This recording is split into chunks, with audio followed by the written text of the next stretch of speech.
Hello everyone, how are you? Fine. Okay, I am also fit and fine. And today we are going to know about the future indefinite tense.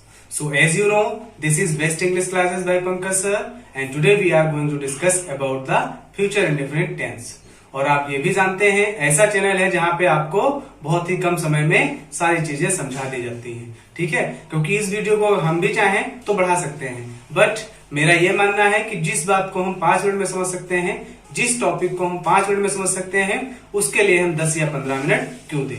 Okay friends, so as you know we don't waste your time, so let's start future indefinite tense. तो सबसे पहले हम बात करेंगे future indefinite tense को पहचानेंगे कैसे, क्योंकि अगर हम फ्यूचर इंडेफिनिट टेंस को पहचानेंगे नहीं तो हम उसको ट्रांसलेट कैसे कर सकते हैं।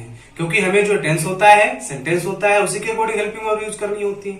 और अगर हम नहीं जानते हैं कि ये टेंस कौन सा है, सेंटेंस कौन सा है और टेंस का कौन सा पार्ट है, तो उसमें हम कौन सी हेल्पिंग वर्ब का यूज करेंगे और कौन सा रूल लगाएंगे वहां पे। ओके फ्रेंड्स, सो इसके लिए कंपलसरी होता है कि हम पहले जान लें फ्यूचर इंडेफिनिट टेंस या कोई भी टेंस जो हमारा है वो है कौन सा। अगर सेंटेंस दिया है उसमें कौन सा टेंस है।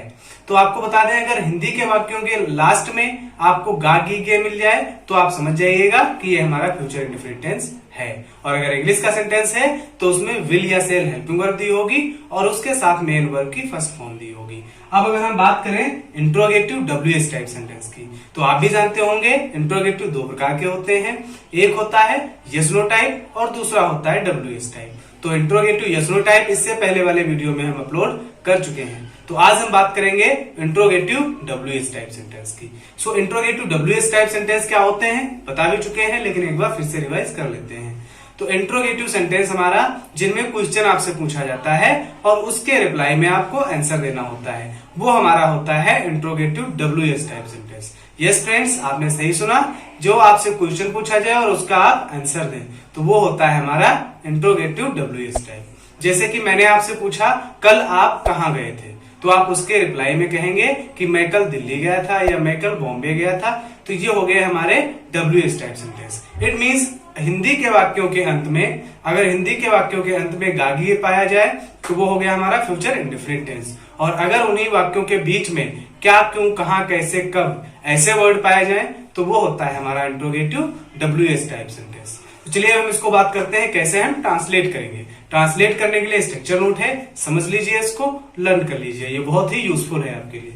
तो स्ट्रक्चर क्या है, सबसे पहले उस क्वेश्चन वर्ड को जो हिंदी के वाक्यों के बीच में क्या, क्यों, कहां, कैसे आदि शब्द पाए जाते हैं उनको सबसे पहले पुटअप करते हैं। और उसके बाद सब्जेक्ट के अकॉर्डिंग विल या सेल का यूज करेंगे। सब्जेक्ट के अकॉर्डिंग विल या सेल का यूज करेंगे। अगर आई या वी है तो उसके साथ सेल का यूज करेंगे, अदरवाइज हम विल का यूज करेंगे।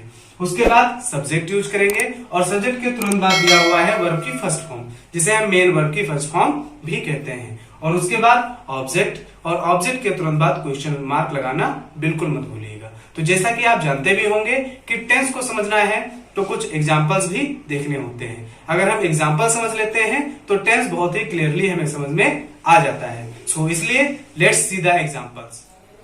So friends, first example is तुम दिल्ली कब जाओगे। तो सबसे पहले इसमें हमें फाइंड आउट करना है सब्जेक्ट क्या है, क्योंकि उसी के अकॉर्डिंग हमें लगाना होगा।